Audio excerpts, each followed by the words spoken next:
Glória a Deus. Aleluias. Apocalipse 21, versículo 4, diz assim a palavra do Senhor. E Deus limpará de seus olhos toda a lágrima, e não haverá mais morte, nem pranto, nem clamor, nem dor, porque já as primeiras coisas são passadas. Amém? Poder sentar, meus amados irmãos? Glória a Deus. Então hoje nós estamos na terceira parte, a parte final desta série de 3 que o Senhor tem nos dado. Desde a terça-feira retrasada, nós falamos aqui sobre essa temática. A igreja passará pela grande tribulação, esteja ciente. Respeitando as demais outras linhas interpretativas que tem na sua vigência, que a igreja não vai passar. Nós entendemos, pela palavra do eterno Deus, já nessa série, não só nessa, mas em outras citações de outras mensagens que eu tenho pregado, ao longo desse período, de mais de ano, ministrando aqui em Cruzeiro, né? Então, já tem algumas mensagens, não só nessa série, mas de outras séries que eu fiz, e nessa aqui eu coloquei no Face da igreja, IMVC, Cruzeiro, que é o Face dessa igreja aqui, eu coloquei essa frase lá, essa temática, a igreja passará pela grande tribulação, esteja ciente.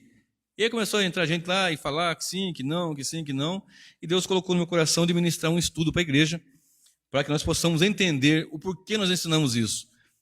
É fato que nós vamos falar muitas outras vezes, vamos ensinar outras tantas vezes, quantas forem necessárias, para fixar, para esclarecer, para ter base doutrinária e bíblica contextualizada, porque uma coisa a pessoa fala, está na Bíblia, aí para você falar está na Bíblia, você tem que entender como que ela está na Bíblia. Aí é onde que eu venho sempre falando, se ela está ali de uma forma normativa, dando uma doutrina, ou descritiva, descrevendo um fato. Se aquilo está ali num contexto só para aqueles dias, ou num contexto geral para os nossos dias. Por isso que precisa se ter sempre uma constância do estudo do Evangelho. Uma constância do estudo da palavra. Por exemplo, se você veio aqui hoje e vai pegar só essa mensagem, como tem a irmã que chegou aqui hoje pela primeira vez, a irmã que não pegou a primeira parte, nem a segunda, volta no canal, né, Isaac Morgado, vai lá, ouça as demais outras, não só, porque tem outra mensagem minha que eu falo desse tema, para você conseguir entender sobre isso. Na primeira mensagem eu falei bem frisado ali sobre o sofrimento que a igreja vai ter, vai passar, a perseguição do anticristo, a perseguição do mal, a luta terrível que vai ser.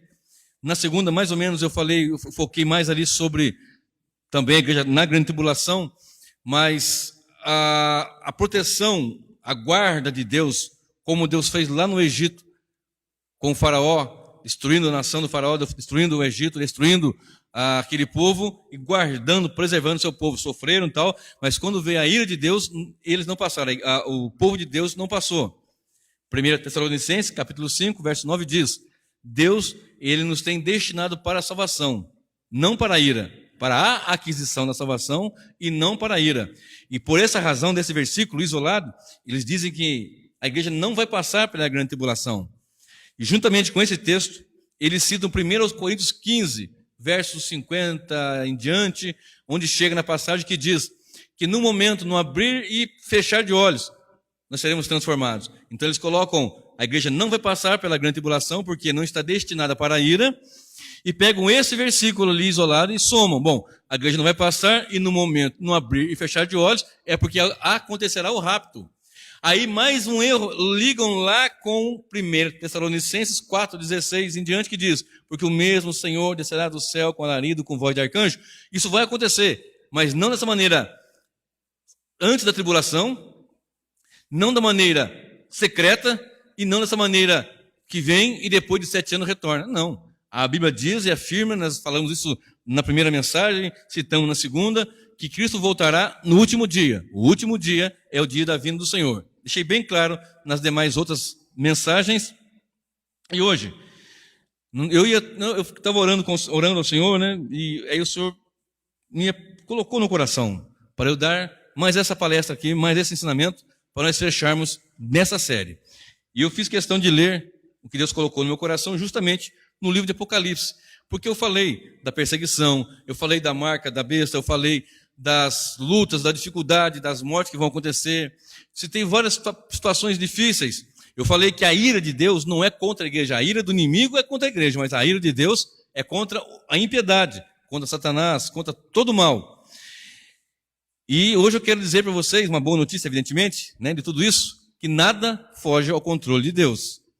Embora às vezes nós ficamos pensando assim, as pessoas falam, né, o mundo diz, ora, a situação está tão difícil, Deus nos esqueceu. Uns até desacreditam de Deus, tamanhas lutas que passamos, né? Dificuldade. Vocês podem ver que nos dias de hoje, que a Bíblia chama de últimos dias, que Jesus diz que nos últimos dias apostatariam muitos da fé, dando ouvido à doutrina do demônio. A Bíblia ensina que nos últimos dias muitos deixariam a fé, o amor de muitos esfriar. Você pode ver, sempre houve assassinato, mas não como tem tido hoje. Sempre houveram estupros, mas não como nos dias de hoje. Sempre houve corrupção, mas não como nos dias de hoje. Sempre houve misticismos, mas não como nos dias de hoje. Hoje está um negócio terrível e vai piorar, segundo as Escrituras. Mas segundo as Escrituras também, nada está fora do controle de Deus. E eu comecei lendo esse versículo que diz, e Deus limpará dos seus olhos. Só que eu quero voltar para o primeiro versículo desse capítulo 21. Apocalipse 21, e eu quero agora ler até o versículo 8, do 1 ao 8, que diz assim, eu vi um novo céu e uma nova terra, porque já o primeiro céu e a primeira terra passaram, e o mar já não existe, e eu, João, vi a santa cidade, a nova Jerusalém, que de Deus descia do céu, preparada como uma esposa adornada para seu marido. Eu ouvi uma grande voz do céu que dizia, eis aqui o tabernáculo de Deus com os homens, pois com eles habitará, e eles serão o seu povo, e o mesmo Deus estará com eles, e será o seu Deus. E Deus limpará de seus olhos toda lágrima, e não haverá mais morte, nem pranto, nem clamor, nem dor, porque já as primeiras coisas são passadas. E o que estava sentado sobre o trono disse, eis que faço novas todas as coisas, e disse-me, escreve porque estas palavras são verdadeiras e fiéis. E disse-me mais, está cumprido. Eu sou o alfa e o ômega, o princípio e o fim.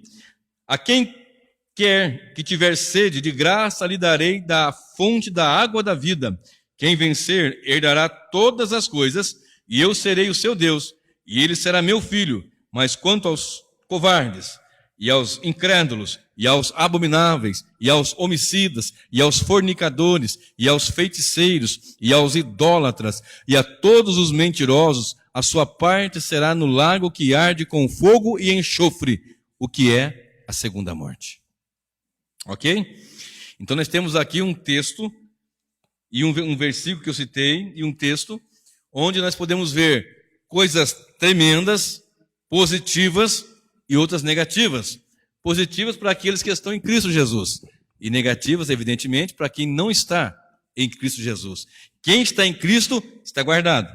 A ira de Deus não será derramada sobre aqueles que estão em Cristo. Portanto, não será derramada sobre a sua igreja. Mas sobre toda a impiedade. O que eu vinha falando, que a igreja vai passar pela grande tribulação, vai.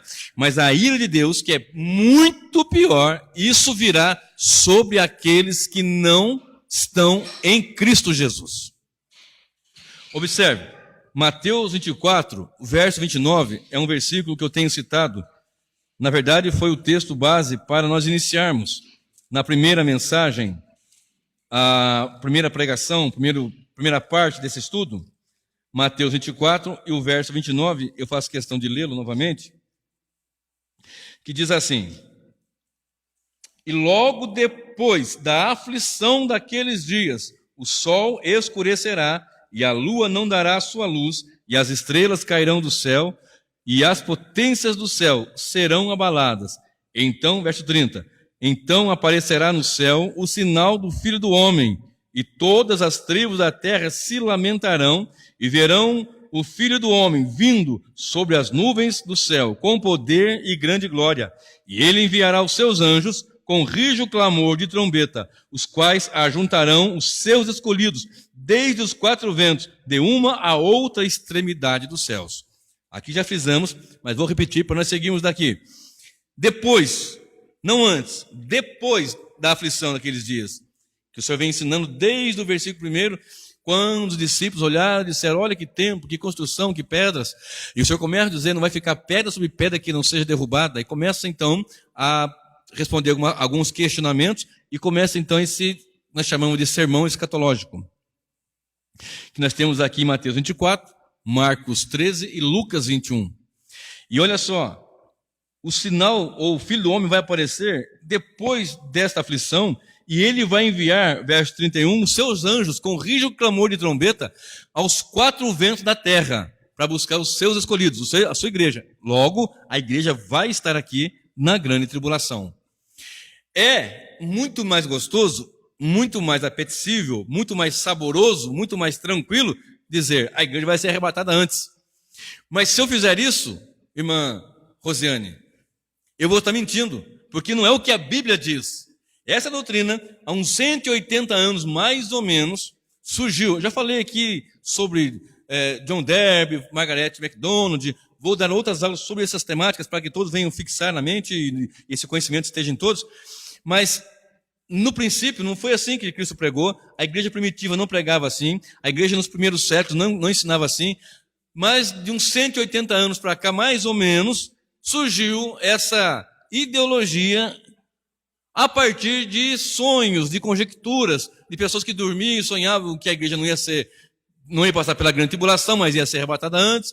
Aí depois veio algumas situações que ocorreram, e tem um senhor chamado Scofield, ele até juntou todos os conhecimentos que essas outras pessoas tinham e criou uma Bíblia de estudo, chamada Bíblia de Estudo Scofield.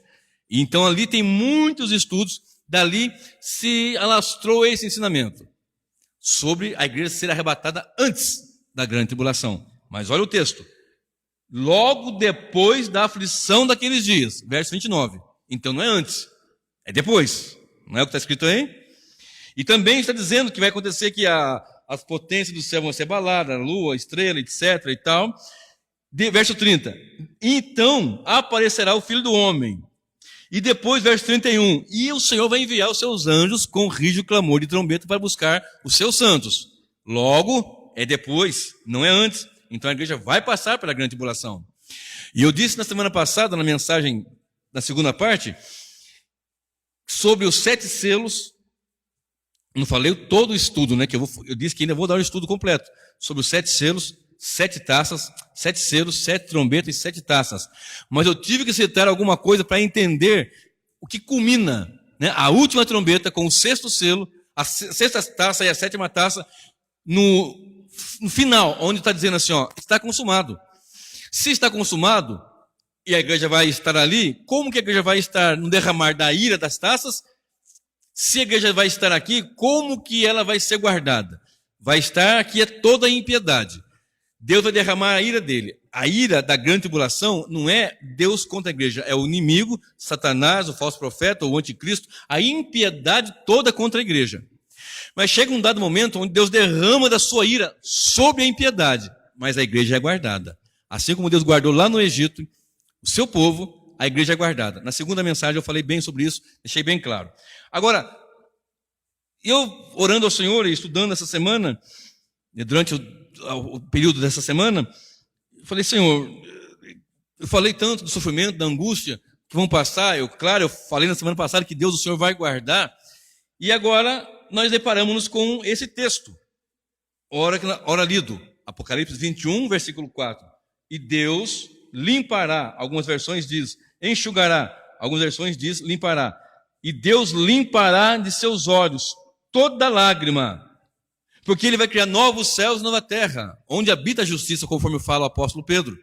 Vai criar novos céus e nova terra, onde não vai ter mais impiedade, não tem Satanás, não tem demônios, não vai ter o falso profeta, o anticristo, nada. Não vai ter essa ação do mal na igreja, no povo, contra o povo de Deus, digamos assim. Então Deus vai enxugar toda lágrima de todo o período da grande tribulação, porque na verdade eu disse bem claro, esse período da grande tribulação é um período ímpar, que Jesus disse que nunca houve e nem tampouco haverá igual a esse tempo. Não houve e nem tampouco haverá depois dele. Então, quando nós olhamos para esse texto, no correr da nossa vida como crente, nós passamos por tribulações. Eu até citei. Os irmãos que foram decapitados, foram queimados, lançados às feras. Mas agora recente, fuzilados, eletrocutados, lançados em câmara de gás. Irmãos nossos em Cristo, para ele não foi uma grande tribulação? Foi uma grande tribulação. Imagina, irmãos, você vê seu filho, seu neto, sua netinha, eles cortando ao meio. Não é uma grande tribulação? E matando a gente depois? Eles sofreram.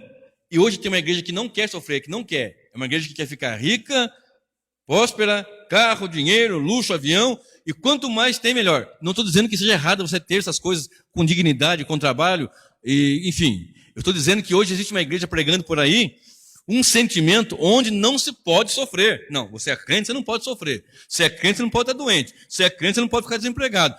Deus nos guarda, mesmo no desemprego. Eu passei um período da minha vida pregador do Evangelho, pregador da palavra de Deus, nunca cobrei um centavo para pregar, nunca gravei CD e DVD. Hoje tem minhas mensagens no canal no YouTube, que não foi nem eu que fiz, foi o irmão que fez para mim, colocou uma mensagem minha e disse para mim: irmão, agora o senhor tem um canal no YouTube lá, se inscreva no seu canal. Ué, mas como assim? Fez um canal, o irmão lá do Rio, irmão Itamar. E aí começamos a colocar as mensagens e vai de graça. Quem tem internet vai acessar de graça. E eu pregando o Evangelho, servindo a Deus e passando um perrengue que só Jesus. Mas no meio desse perrengue, nunca faltou o alimento na nossa mesa. No meio dessa grande adversidade que eu passei, Deus sempre, de uma forma ou de outra, entrou com a provisão, entrou com o socorro, nos deu o sustento. Deus nos guarda. Agora tem uma mentalidade ideológica que a igreja não pode sofrer. Aí vem todas essas coisas juntando com uma igreja que quer ser hedonista. O que é hedonista? Hedonismo. Um sentimento que não pode sofrer. Não, eu sou crente, não posso sofrer. Eu sou filho do rei. Ué, mas Paulo, um pregador como Paulo, um apóstolo, último dos apóstolos, fique bem claro isso, pregador do evangelho, apanhou que não foi fácil. Mas não apanhou de fofoquinha de irmão, não. Eu vou sair da igreja porque a irmã falou de mim. Eu vou sair da igreja porque o irmão falou de mim. Não, ele apanhou de verdade. Mas foi além das calúnias que ele enfrentava, que também tinha sobre ele levou chicotada, chibatada, de ficar arrebentado. Teve situações que Paulo ficou caído no chão como morto, ou seja, desmaiado. Os irmãos chegaram nele, levantaram ele, se ajeitou e foi, animou os irmãos e seguiu na caminhada pregando o evangelho.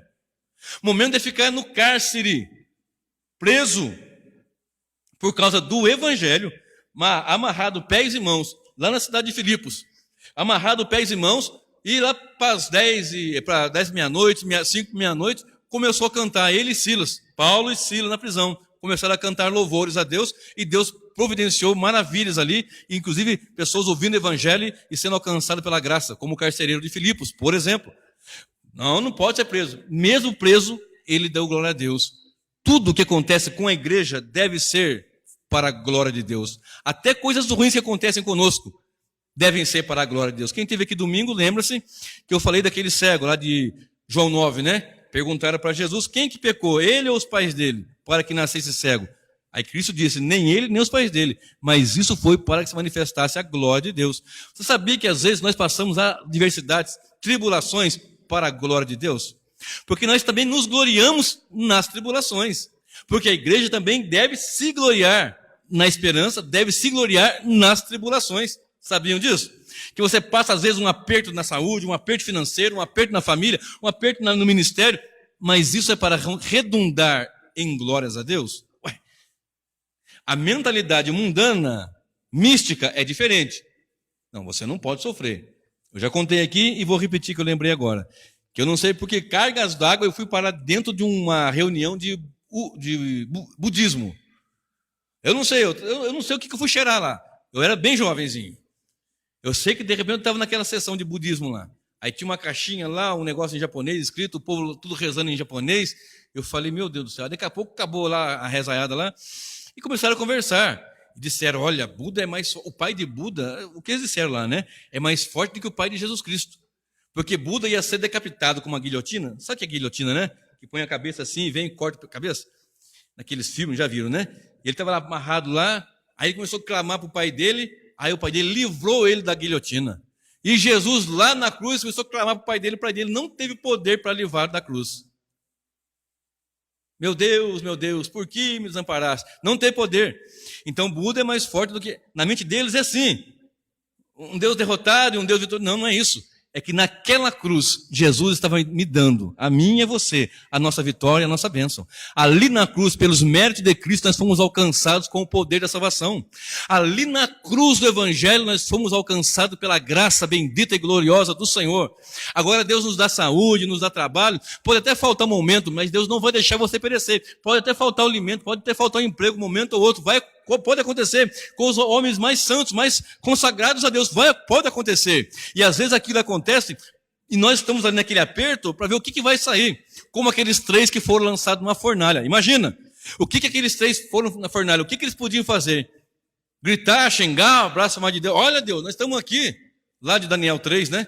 Não nos dobramos diante da imagem deste rei. Aí agora, por isso vamos entrar na fornalha de fogo ardente ali. Não. Está errado isso. Não, nós servimos um Deus vivo, como é que pode? Não, eles disseram o seguinte: olha, rei Nabucodonosor, o Deus que nós servimos tanto pode nos livrar das tuas mãos, livrar da fornalha, e se ainda assim ele não nos livrar, estamos com ele do mesmo jeito. E vamos para a fornalha dando glória a Deus do mesmo jeito.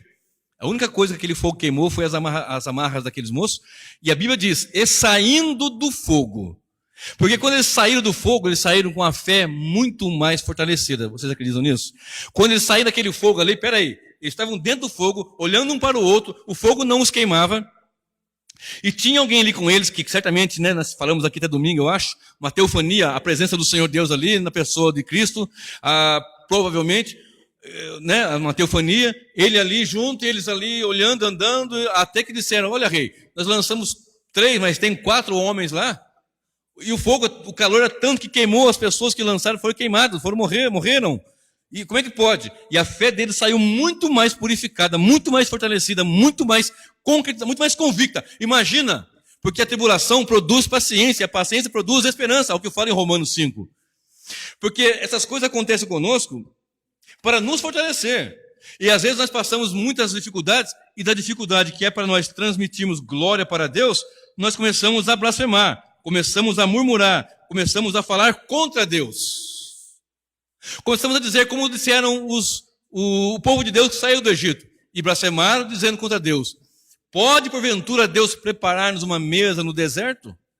Porventura Deus pode preparar para nós uma mesa no deserto? E Deus enviava provisões, enviava socorro. O mesmo Deus que eles viram agir, abrir o mar vermelho e fazer maravilhas, eles começaram a murmurar. Agora, você acha que uma igreja lá no passado passou tanta adversidade? No princípio do ministério da igreja na terra, muita perseguição e adversidade. Nos primeiros séculos da igreja, muita diversidade e perseguição.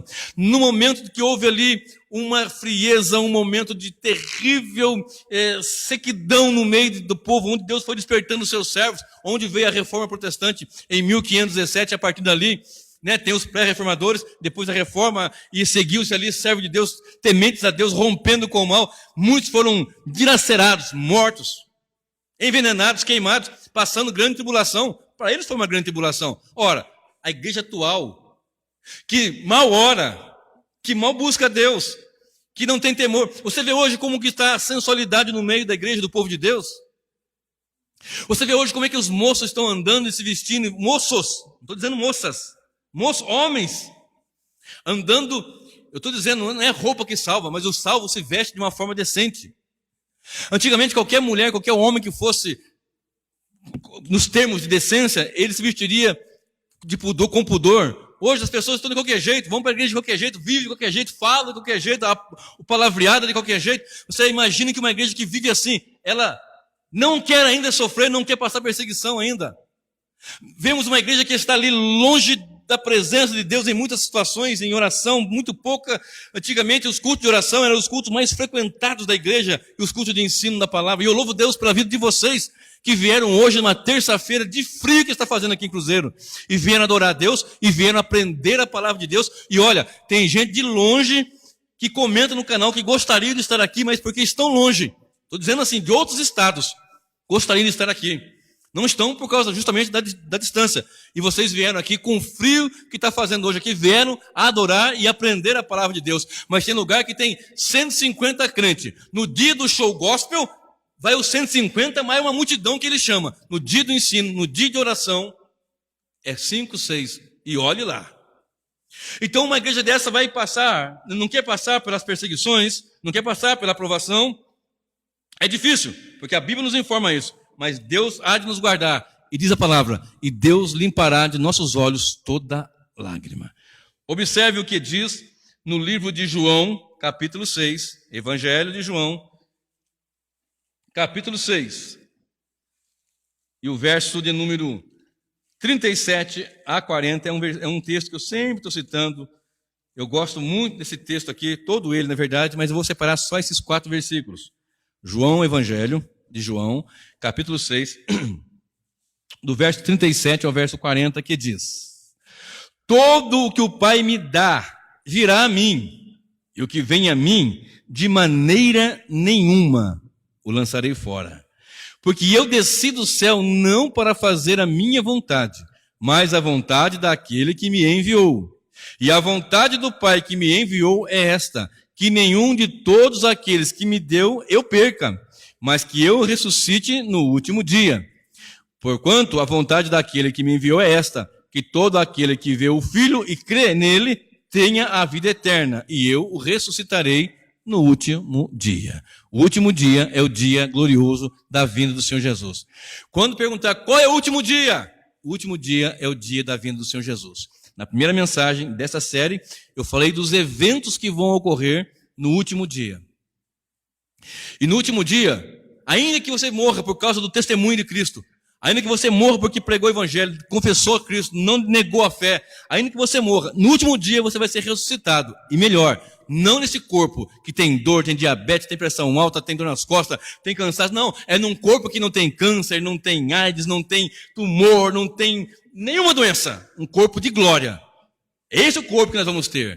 Vocês estão entendendo, meus queridos? No último dia, nenhum daquele que o Pai deu para o Filho vai se perder.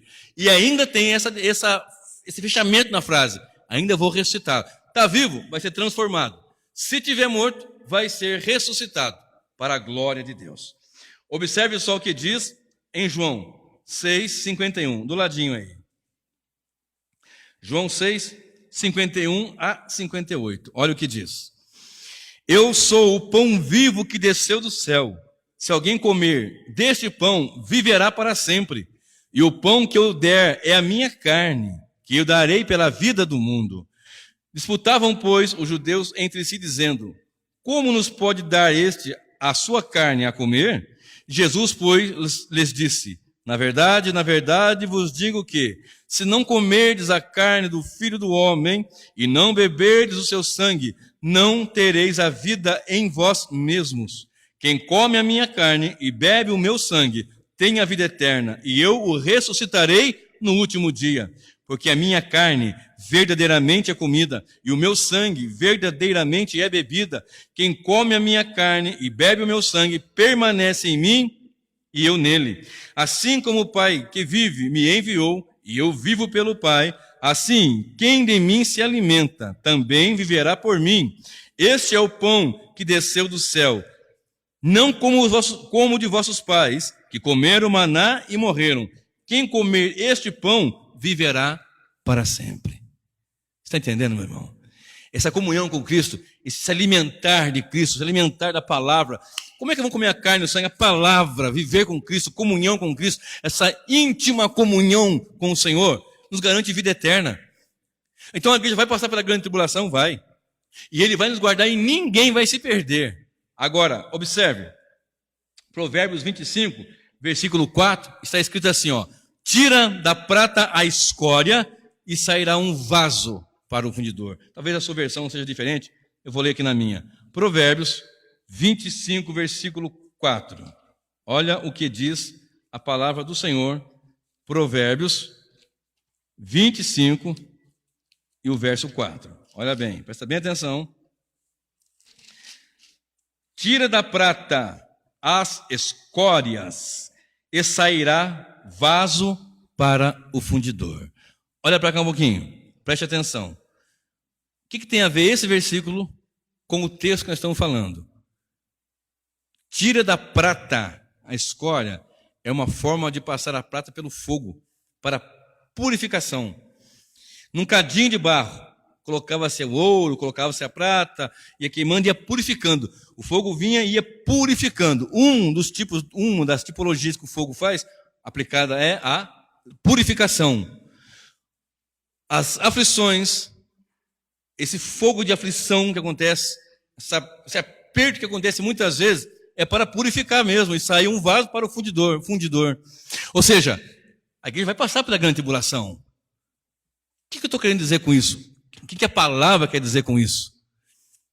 Quer dizer que muitos que dizem ser a igreja, ali nós vamos ver se de fato são mesmo. Porque bater no peito e dizer, ou colocar uma camiseta, eu sou de Jesus, ou pôr nas costas escrito, eu sou de Jesus, e uma fitinha no braço, uma pulseirinha, uma correntinha, é uma coisa. Na hora do vamos ver ali, ó, na hora que a coisa apertar, a hora que a espada estiver no pescoço, nega Jesus. Ah, claro que eu nego, tá louco, pai? Tem gente negando por causa de uma dancinha, gente negando por causa de uma luzinha piscando, gente negando por causa de tanta coisa imunda por aí afora. Imagina quando a coisa pegar, irmão Cosme. Imagina quando você vê ali na frente, infelizmente pode acontecer isso. Isso vai acontecer, espero que não aconteça contigo. Mas se acontecer, que o Espírito Santo te dê força. Você, sua esposa, seus filhos na mira de um fuzil. Imagina ali eu, fala de mim então agora, meu netinho, minha netinha, de frente ali, e o infeliz dizendo, ou você recebe o compromisso com as trevas, que vai ser chamado de, o que a Bíblia chama de a marca da besta, ou você tem esse fechamento, esse contrato com o mal, rompe com Cristo, ou nós vamos matar o seu filho. E agora? A Bíblia nos informa, a Bíblia nos garante, que aquele que é de Deus nada nos separará, nem a altura, nem a profundidade, nem a morte, nem o porvir. O Espírito de Deus nos dará força. Mas eu lhes digo, em tempo que nós estamos vivendo, em que a igreja aqui no Brasil, pelo menos por enquanto, não é perseguida, vamos nos encher do Espírito de Deus. Vamos deixar um pouquinho de lado a televisão, a internet, o Netflix, o Facebook, tudo que for. E vamos nos dedicar mais tempo à oração. Vamos nos reunir. Vocês despertem-se, venham você dizer para mim, pastor, eu quero que tenha, que hoje está tendo culto de oração, eu tenho oração às 6:30 da manhã, eu posso fazer um culto aqui de oração à tarde, eu posso juntar com 2 irmãos, vir aqui para orar, vamos orar mais, vamos fazer oração amanhã, depois de amanhã, depois, vamos orar, vamos consagrar, porque essas coisas nós temos que fazer agora, porque a igreja vai passar por grande tribulação, e ai de nós se não estivermos cheios do Espírito Santo. É evidente que o Espírito Santo vai nos fortalecer, vai nos ajudar, mas vamos nos encher. Não vamos fazer como aquelas virgens que não eram prudentes. 5 todas dormiram, só que 5 tinha azeite em reserva, outras 5 não tinham. Vamos fazer como as virgens prudentes, que tenha, além do azeite nas suas vasilhas, tinha ainda em reserva. Aliás, nas suas lâmpadas, tinha ainda uma reserva de azeite. Uma tipologia do Espírito Santo, nos encher do Espírito Santo. Olha só o que diz Malaquias 3. Vamos lá. Malaquias, o último livro do Antigo Testamento. Capítulo 3, verso 1 a seguir, até o 6. Malaquias 3, de 1 a 6. Eis que eu envio o meu mensageiro, que preparará o caminho diante de mim, e de repente virá ao seu templo o Senhor, a quem vós buscai, e o mensageiro da aliança, a quem vós desejais. Eis que ele vem, diz o Senhor dos exércitos, mas quem suportará o dia da sua vinda? E quem subsistirá quando ele aparecer? Porque ele será como fogo do ourives e como o sabão dos lavandeiros, e assentar-se-á como fundidor, e purificará a prata. Tira da prata, tira a escória da prata, e vai sair um vaso para o fundidor. Provérbio 25, verso 4.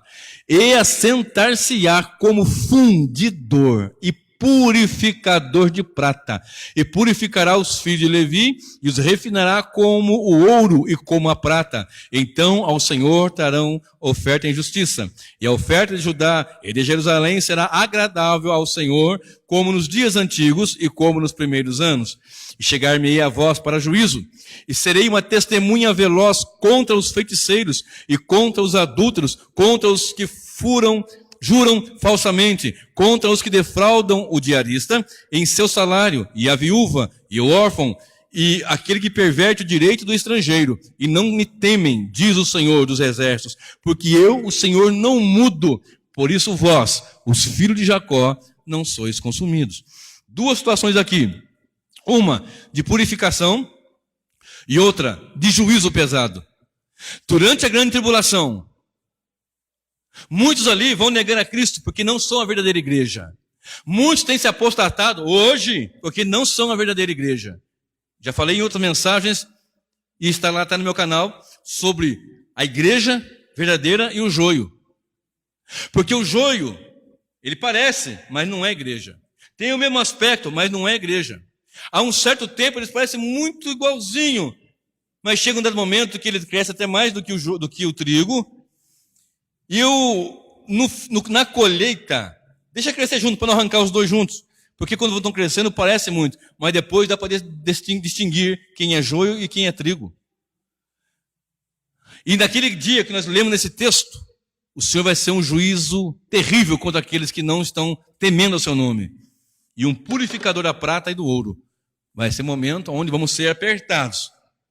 E vamos ver se nós estamos mesmo com Cristo ou não. Vocês estão me entendendo? Observe. Malaquias 4.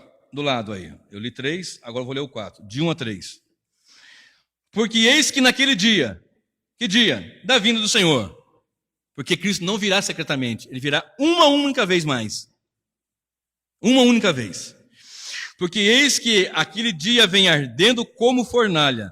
Todos os soberbos e todos os que cometem impiedade serão como a palha. E o dia que está para vir os abrasará, diz o Senhor dos Exércitos, de sorte que lhes não deixará nem raiz nem ramo.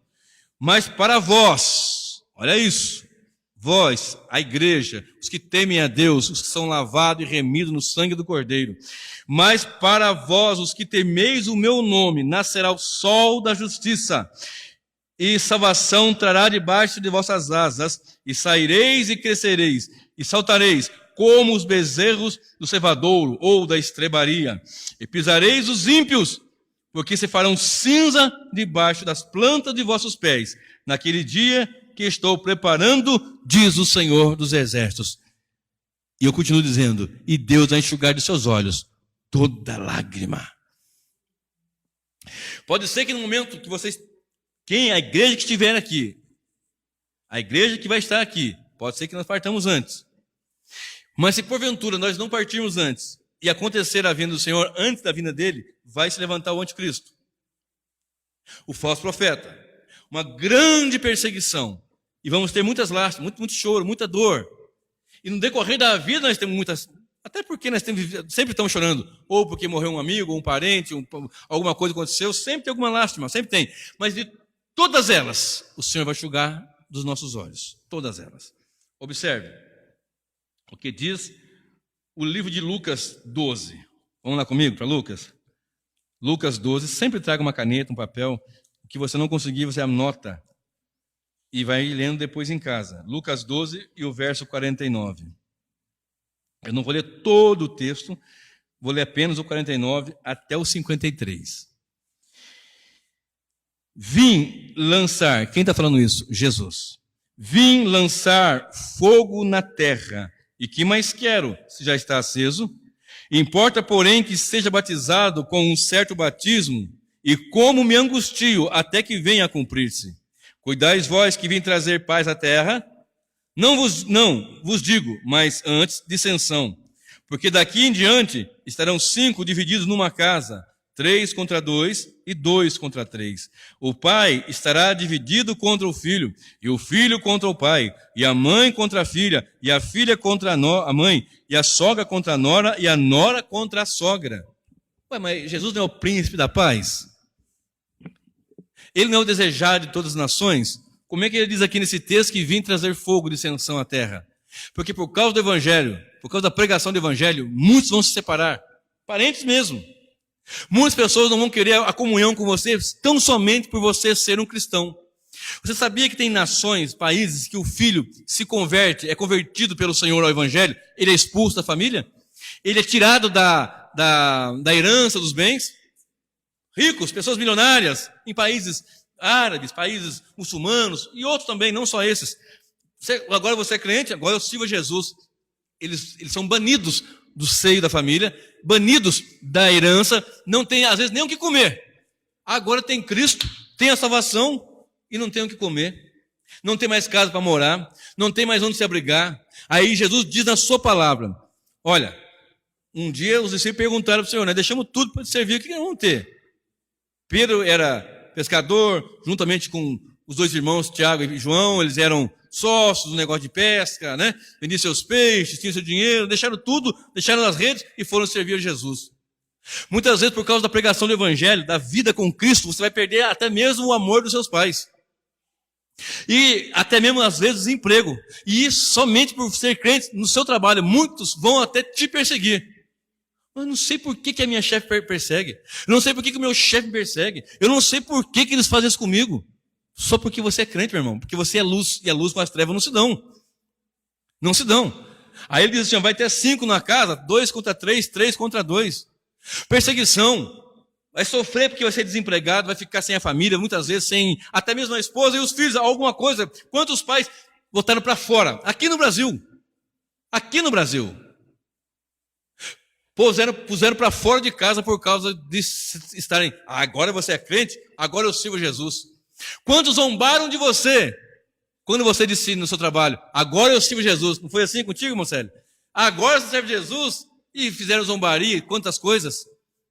Aí o Senhor Jesus diz assim, olha só o que diz o Senhor Jesus. Aquele que me negar diante dos homens, eu negarei diante do meu Pai e dos seus santos anjos. Mas aquele que me confessar, eu confessarei diante de Deus e dos santos anjos. E tem uma coisa, quem deixar tudo por amor de mim, olha só o que ele diz, você vai ter 100 vezes mais, com tribulações, diga-se de passagem, 100 vezes mais e ainda a vida eterna. Talvez um filho foi expulso de casa, mas teve muitos irmãos em Cristo que o puderam acolher. Talvez você não vai ter mais o amor, o carinho talvez da namorada.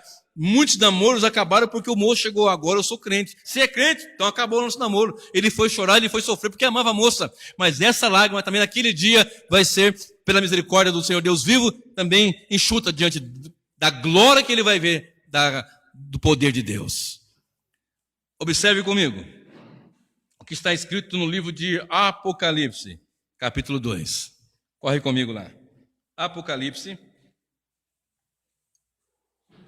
Eu quero te dizer,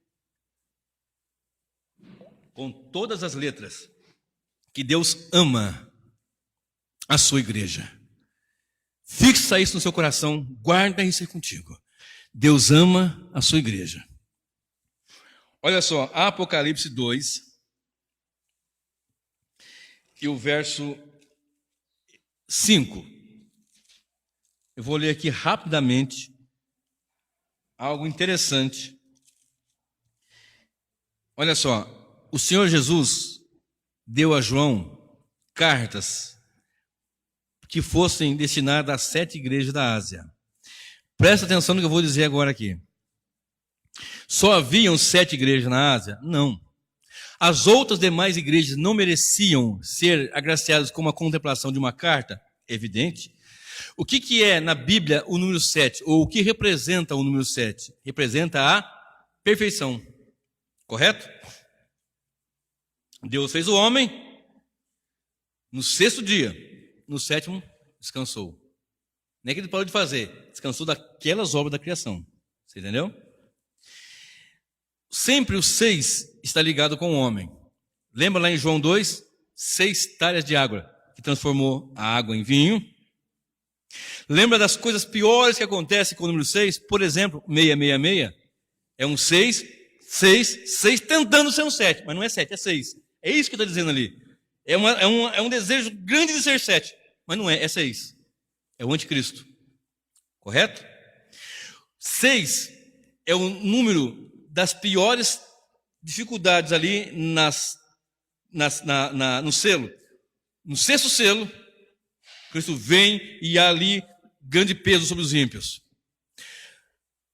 Na 6ª taça e na 7ª taça também, mas na 6ª taça também, peso terrível. 6 horas, Cristo ficou na cruz do Calvário crucificado. Ele foi crucificado às 9 da manhã, na hora do sacrifício da manhã, e ficou até às 15 horas, onde ele deu o brado e entregou o seu espírito. 6 horas. 6 horas, 6. De novo 6. Então, sempre o 6 está ligado com o homem. O anticristo, que quer ser Cristo, mas ele é anti, se opõe e é contra, 6, 6, 6, não consegue ser 7. 7 é o número da perfeição de Deus. Então, carta às 7 igrejas, não é só para as 7 igrejas, é para todas as igrejas de todas as épocas. Você consegue entender isso? Essa aqui é a primeira igreja, essa aqui é a segunda igreja, essa aqui é a terceira igreja. Todas as igrejas contemplaram isso.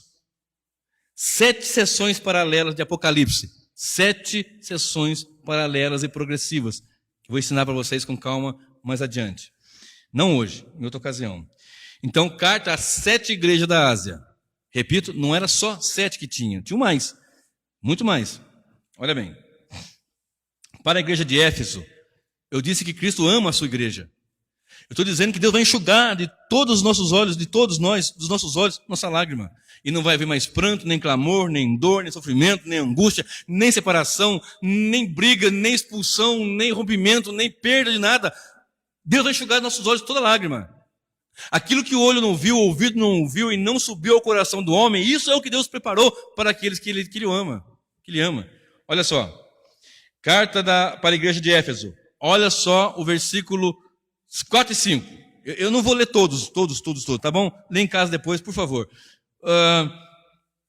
Vou ler o 2, tá?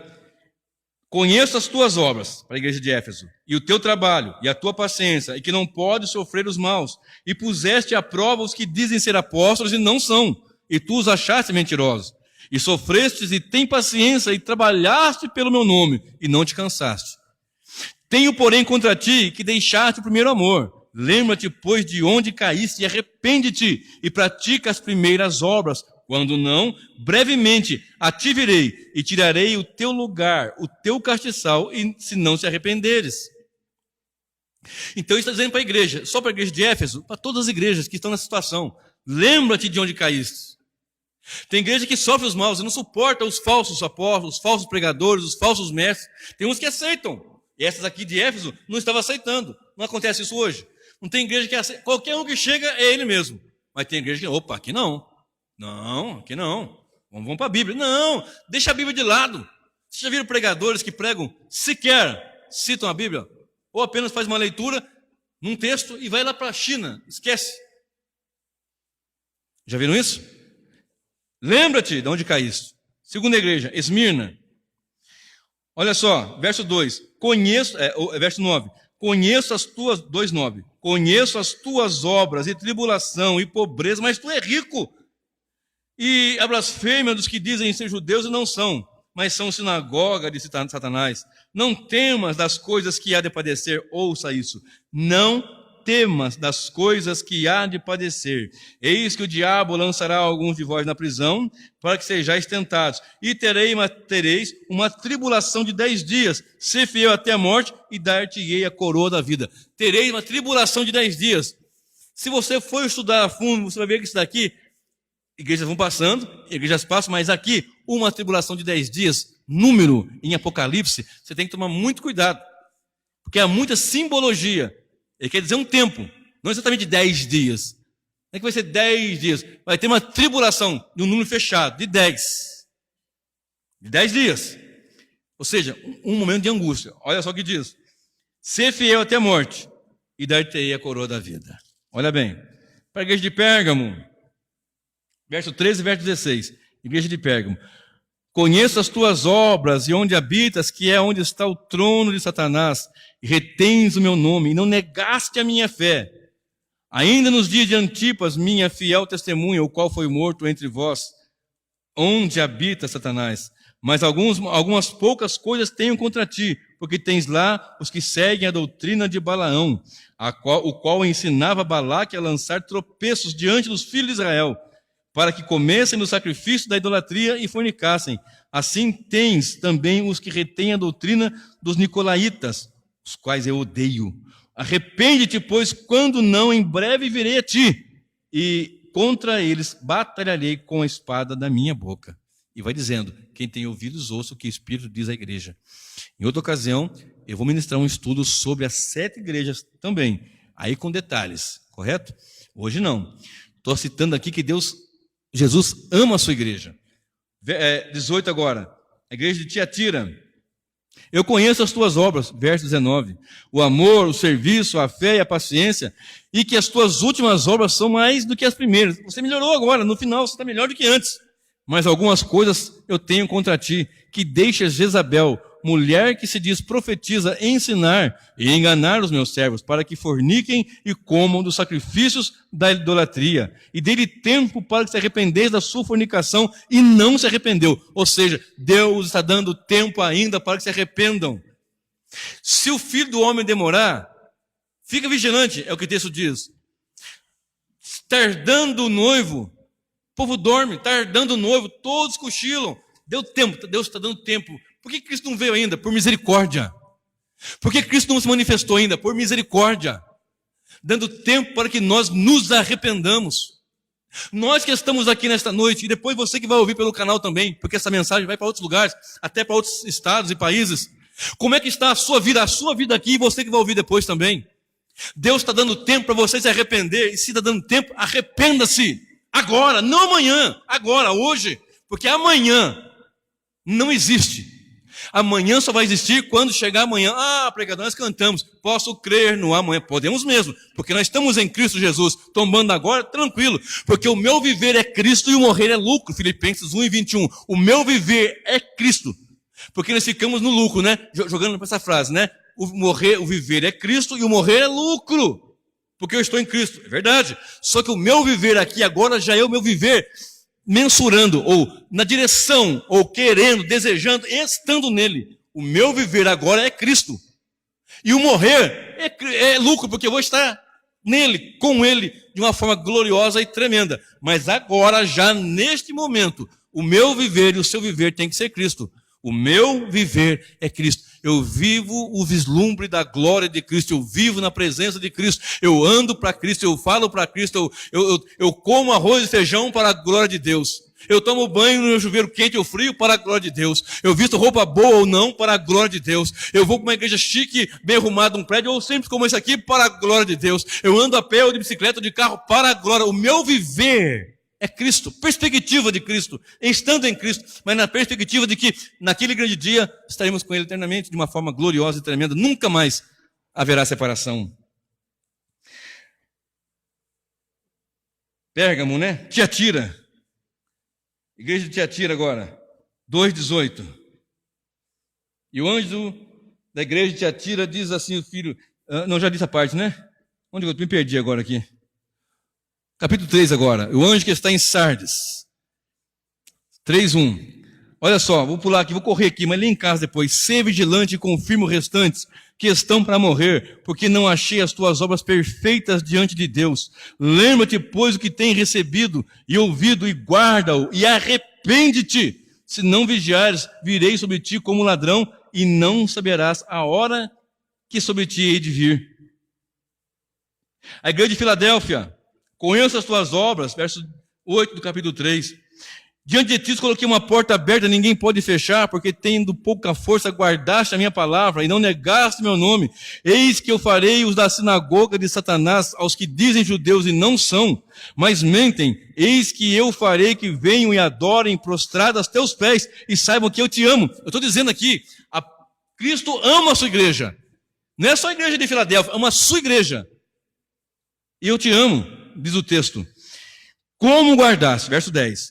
Como guardaste a palavra da minha paciência, também eu te guardarei da hora da tentação que há de vir sobre todo o mundo, para tentar os que habitam na terra.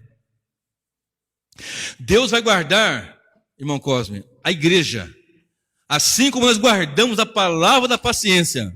Se nós guardamos o evangelho, se nós guardamos a palavra, buscamos a Deus, vivemos em Deus, adoramos o Senhor, celebramos ao Senhor, temos compromisso com Deus, Deus vai nos guardar da hora da tentação que virá a grande tribulação, que vai devastar multidões, milhares de pessoas, muitos crentes vão morrer, porque o anticristo vai receber poderio de Satanás e vai fazer guerra contra os santos, vai vencer os santos, Mas diz a palavra do Senhor que quando um crente morre, ele não é derrotado. Morre em Cristo, morre por causa do Evangelho, ele não é derrotado, ele é vitorioso. Porque eles não negaram a sua vida em Cristo até a morte. Vai preferir morrer do que negar a Jesus. Então a besta vai matar o crente achando que venceu? Não. Quem venceu foi aquele crente que morreu sem negar a Cristo e sem aceitar a besta. Estão entendendo? Por isso, meu querido irmão, pensa hoje nisso com firmeza no seu coração. Não sai dessas portas pensando, eu não tenho nada que me arrepender. Se tem, se arrepende hoje.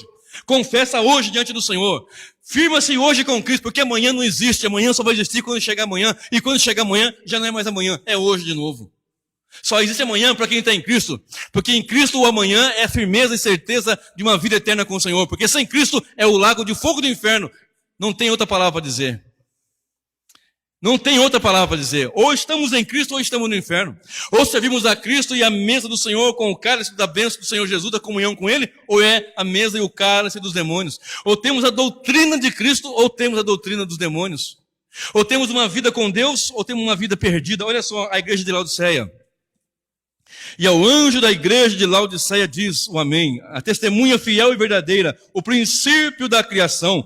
Conheço as tuas obras, que nem és frio e também não é quente. Quem dera foras frio ou quente, assim porque és morno e não és frio nem quente, vomitar-te-ei da minha boca. Porque dizes, sou rico, estou enriquecido, de nada tenho falta, e não sabes que é um desgraçado e miserável e pobre, cego e nu.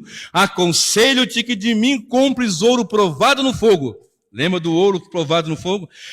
Para que te enriqueças e roupas brancas, para que te vistas e não apareça a vergonha da tua nudez, e te unjas os teus olhos com colírio para que vejas. Eu repreendo e castigo a todos quanto amo. Sê, pois, zeloso e arrepende-te. Eis que estou à porta e bato. Se alguém ouvir a minha voz e abrir a porta, entrarei até ele, e com ele cearei, e ele comigo. Ao que vencer, lhe concederei que se assente comigo no meu trono.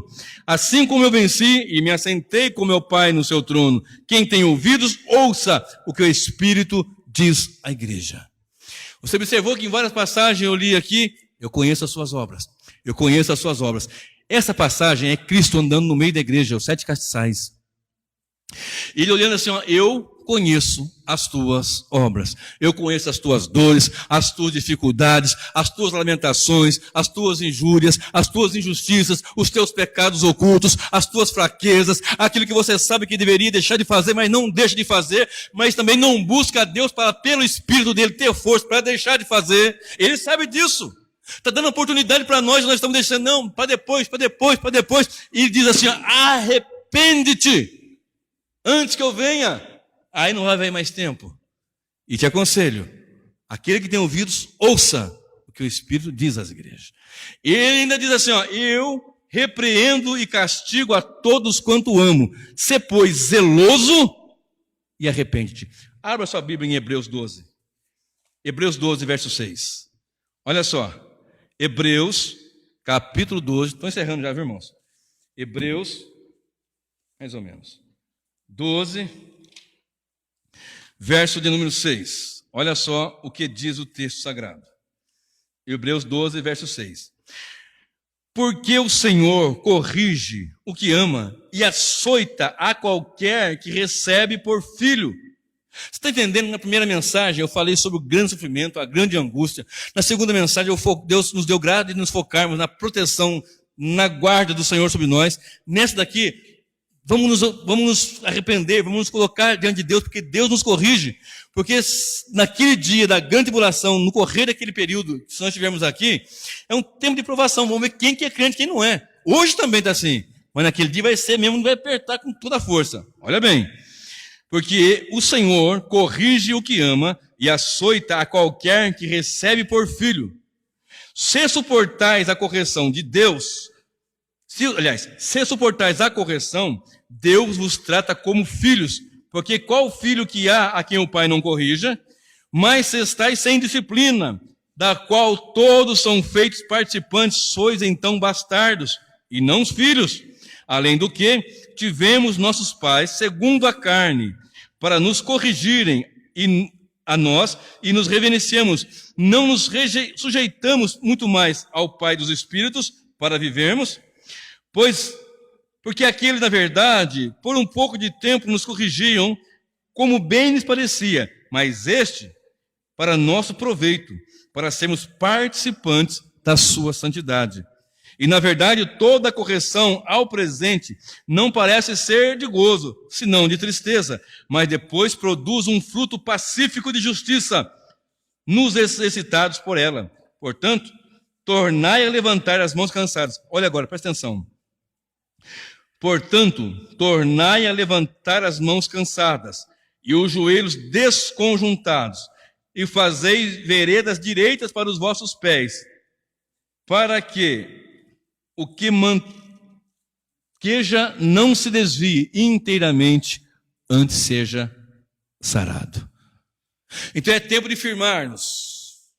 Se está havendo uma correção, é para nos posicionarmos diante de Deus, dar ouvido, ficar firme com Ele, porque provações virão, coisas terríveis acontecerão.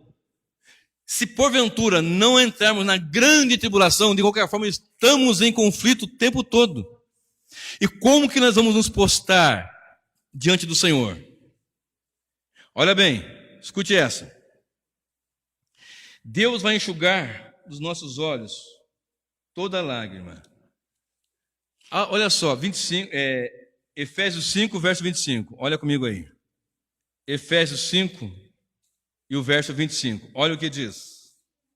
Vós, maridos, amai vossas mulheres, como também Cristo amou a igreja, e a si mesmo se entregou por ela, para a santificar, purificando-a com a lavagem da água pela palavra, para apresentar a si mesmo igreja gloriosa, sem mácula, nem ruga, nem coisa semelhante, mas santa e irrepreensível. Estão entendendo isso aqui, meu irmão? Deus está nos apertando, porque a noiva que Ele vai apresentar tem que ser sem mancha, sem mácula, irrepreensível. Por isso que Deus nos corrige. Por isso que Ele anda no meio da igreja e diz: eu conheço as tuas obras, eu sei da tua fraqueza, eu sei onde você foi, eu sei o que você fez. Lembra-te de onde caíste. Hoje você está melhor do que já foi, agora você está pior do que já foi. Nessas 7 cartas, deixou bem claro ali. E disse na final da na sétima igreja, dizendo o seguinte: vocês estão numa situação deplorável, dizendo que são ricos, mas não são. Dizendo que não precisa de ninguém, de nada, mas vocês estão pobres, nus, desgraçados, miseráveis. Tem que comprar ouro aprovado dele, o colírio dele, para enxergar como Ele quer que enxerguemos. Porque Deus vai enxugar de nossos olhos toda lágrima. Olha só o que diz a palavra do Senhor. Se Deus, olha bem, se nós como pais corrigirmos nossos filhos para que eles andem num caminho bom, porque qual de nós quer que o filho tenha uma vida torta? Não. Nós queremos que nossos filhos tenham boas profissões, sejam homens honestos, mulheres honestas, decentes, trabalhadores com boas profissões. Imagina Deus com a sua igreja, que é a noiva do Cordeiro, se Ele não vai nos corrigir, não vai nos colocar na posição.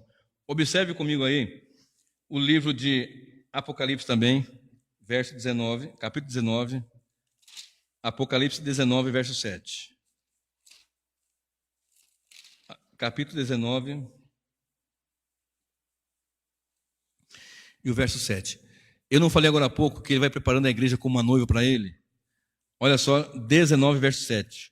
Regozijemo-nos e alegremo-nos e demos-lhe glória, porque vindas são as bodas do Cordeiro, e já a sua esposa se aprontou. Então está chegando as bodas do Cordeiro, o momento de ficar, o texto dizendo que do momento da igreja com o Cordeiro, nesse casamento. Mas não é de qualquer jeito, é sem mácula, sem mancha, sem nada de errado. Olha bem. Volta para Apocalipse agora, 21, vira uma página aí. Olha só o que diz o texto. E vi um novo céu e uma nova terra, porque já o primeiro céu e a primeira terra passaram, e o mar não existe. Isso aqui é para a noiva, isso aqui é para a igreja, Isso aqui é para os santos. Isso aqui é para aqueles que suportaram, que santificaram, que aceitaram a correção, que deram glórias a Deus quando por Deus foram corrigidos. Porque às vezes Deus nos corrige e corrige na palavra. Porque tem gente que dá mais valor para aquele que chega e fala: eis meu servo que eu falo contigo. E fala coisas às vezes que você nem está pensando, nem fez, e nós damos crédito. Não estou dizendo que Deus não possa usar um profeta, não estou dizendo isso.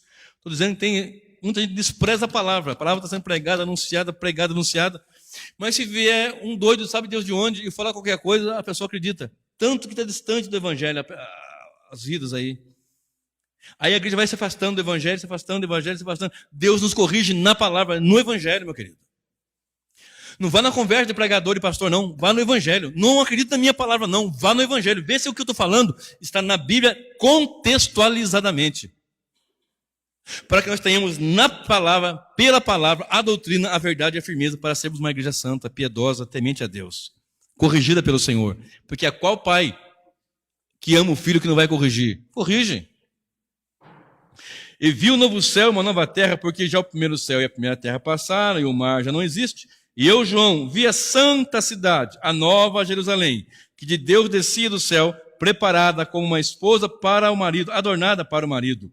E eu vi uma grande voz do céu que dizia: eis aqui o tabernáculo de Deus, que o tabernáculo de Deus está com os homens, pois com eles habitará, e eles serão o seu povo, e o mesmo Deus estará com eles, e será o seu Deus.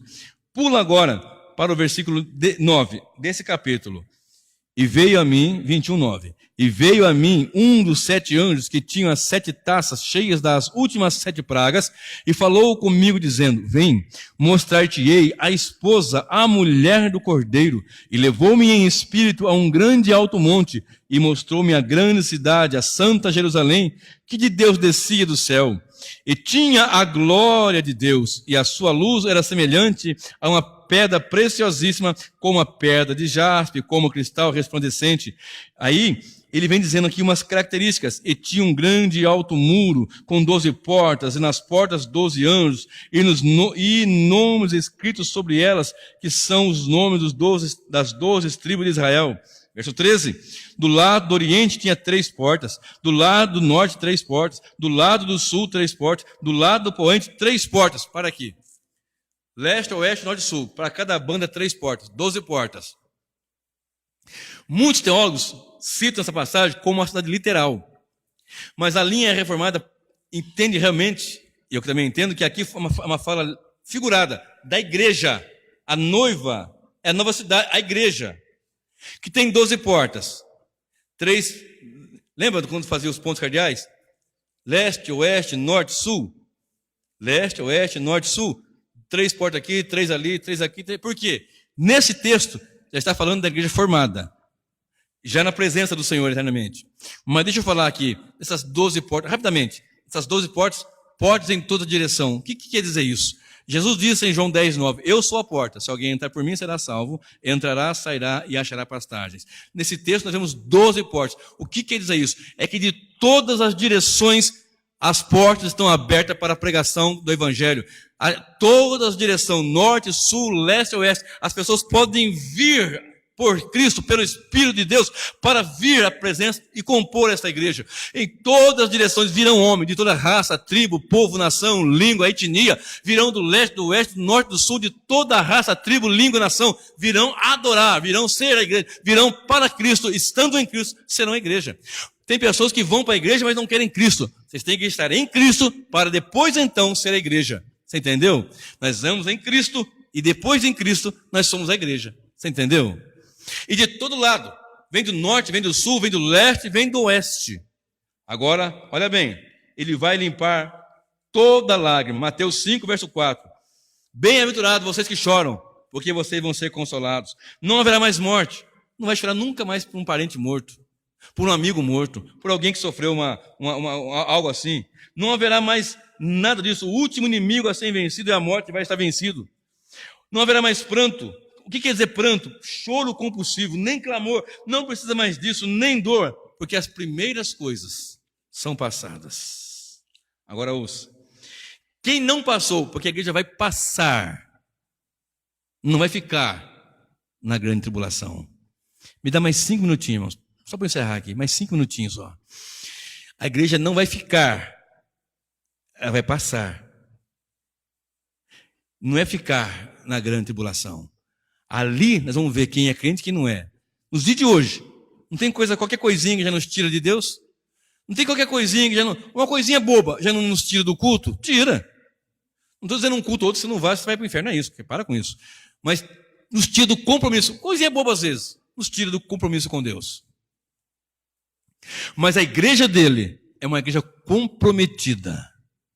Deus está nos chamando nesses últimos dias para sermos uma igreja comprometida com Ele. Deus está nos chamando, amados irmãos, para termos um compromisso ímpar, como talvez você nunca teve com o Senhor Deus. Talvez você andou para lá, para cá, para lá e para cá e nunca teve um compromisso com Deus, mas hoje Deus está dizendo, é agora ou é agora. Porque os dias são findados, já estamos nos últimos tempos. Fim do fim. Não dá tempo mais, nunca deu, muito menos agora, de brincar de igreja, de brincar de crente, de brincar de cristão. Na cruz do Calvário foi derramado sangue inocente, sangue justo, sangue puro, por minha causa, um pecador terrível como eu. E como eu não vou aceitar essa tão grande salvação? Por você, por mim, por nós todos os pecadores, na cruz ele derramou o seu sangue, para que nós fôssemos a sua igreja, e nós ficamos protelando amanhã, e amanhã não existe. Existe hoje, agora, de sermos uma igreja lavada, remida, santa, temente, que treme diante da palavra, que teme ao Senhor. Em reverência nos prostramos e dizemos, bendito seja o Cordeiro que foi morto, aleluia. Olha só, verso 8 de Apocalipse 21, olha comigo aí, Apocalipse 21, verso 8. Tenha mais paciência comigo, só mais um pouquinho, irmão, para eu encerrar aqui rapidinho. Mas quanto aos covardes, talvez na sua esteja tímido. Está tímido aí, meu Célio? Mas quanto aos tímidos, na sua está tímido, mas quanto aos covardes, essa timidez aqui é uma timidez, não é a pessoa tímida, pessoa recalcada, não é isso. Timidez de covardia. Tinha coragem para tudo, para o evangelho não. Tinha coragem para tudo, para Cristo não. Que isso, crente, quem Deus Pai, Deus me livre guarde. Ser crente, pelo amor de Deus. Mas quanto aos covardes, aos incrédulos, prega e não acredita, prega e não acredita, prega e não acredita, incrédulo não crê. Aos abomináveis, a abominação diante do Senhor, tanta coisa que abomina, mas o repúdio ao Senhor, o desprezo ao evangelho, o desprezo à santidade, ao homicida, aquele que mata. E observe 1 João 3,15 que diz, aquele que odeia o seu irmão é um homicida. E vós bem sabeis que o homicida não tem em si a vida eterna. 1 João, capítulo 3, versículo 15, está falando, aquele que odeia o seu irmão já é um homicida. Ouça bem isso, querido, como é sério o evangelho. Mas quanto aos homicidas, aos fornicadores, esses não vão passar, esses vão ficar. Aos fornicadores, aos feiticeiros, aos idólatras e a todos os mentirosos, a sua parte será no lago que arde com fogo e enxofre. Esta é a segunda morte. Todos esses, aqueles que não confessam, aquele que me negar diante dos homens, vou negar diante do meu Pai. Não, esse vai ficar também, vai ficar fora. Na grande tribulação, vão aceitar a besta, vão aceitar a marca da besta, vão ter a parte com as trevas, enquanto a igreja vai ser perseguida, massacrada, torturada, triturada, e eles vão estar ali. Mas quando Cristo vier, guarda a igreja da ira de Deus, e eles vão ver a diferença entre o justo e o ímpio. Eles vão ver. E outra vez vereis a diferença entre o justo e o ímpio, entre o que serve a Deus e o que não serve a Deus. Malaquias 3, verso 18. E quando ele estiver ali sendo diante do trono branco, e o Senhor disser para todos assim, ó, apartai-vos de mim, vós que praticais a iniquidade, e para a igreja, a qual ele vai enxugar dos olhos toda lágrima. Vamos ficar de pé, queridos. A qual ele vai enxugar dos olhos toda lágrima. Ele vai dizer, vinde, benditos de meu Pai, tomai por herança o que está preparado para vocês, desde a fundação. Para os demais outros vai dizer, apartai-vos de mim, vós que praticais a iniquidade, e vai encaminhar para o inferno, lago de fogo do inferno, que arde com fogo e enxofre, preparado para o diabo e seus anjos. As primeiras coisas são passadas. Agora, essas novas coisas, novo céu, nova terra, nós aguardamos novo céu e nova terra, onde habita a justiça. Eis que faço nova todas as coisas. Apocalipse 22, verso 12. Eis que cedo venho. Apocalipse 22, verso 14. Bem-aventurado aquele que lava a sua vestidura no sangue do Cordeiro, para que tenha entrado na cidade pelas portas. Aleluia. Apocalipse 22, e o verso de número 27. Feche seus olhos. 22, Apocalipse 22, verso 17. E o Espírito e a esposa dizem, vem. E quem ouve, diga, vem. E que tem sede, venha. E quem quiser, tome de graça da água da vida. E para encerrar, Apocalipse 22, versículo 20. Aquele que testifica estas coisas diz, certamente, cedo venho. Amém. Ora vem, Senhor Jesus. Será que você que está aqui nesta noite pode dizer isso? Feche seus olhos. Será que de verdade nós podemos dizer, ora vem, Senhor Jesus? Ou nós estamos tão emaranhados com o pecado, tão emaranhados com as coisas da carne, tão emaranhados com o mundanismo, tão amarrado com um negócio, com outra coisa, com o pecado, com alguma coisa que não quero soltar, não quero confessar. Será que nós estamos tão envolvidos com essas coisas? Que nós temos que dizer, não, Senhor, espera um pouquinho. Espera mais um pouquinho, Jesus. Mas Jesus tem um prazo. Atos 17, verso 31, está determinado um dia, que com justiça há de julgar. Se tem que confessar, confessa hoje. Se tem que tomar uma posição com Deus, tome essa posição agora. Porque amanhã não existe. Vamos ficar na presença do Senhor e com regozijo, sabendo que Ele vai enxugar de nossos olhos toda lágrima. A igreja vai passar pela grande tribulação. Não vai ficar na grande tribulação. E não vai ficar de fora. Mas quanto aos tímidos, aos incrédulos, aos mentirosos, aos feiticeiros, aos fornicários, aos idólatras, aos abomináveis, esses vão ficar de fora. Mas a igreja vai ser recebida com gozo, com alegria, diante do Todo-Poderoso.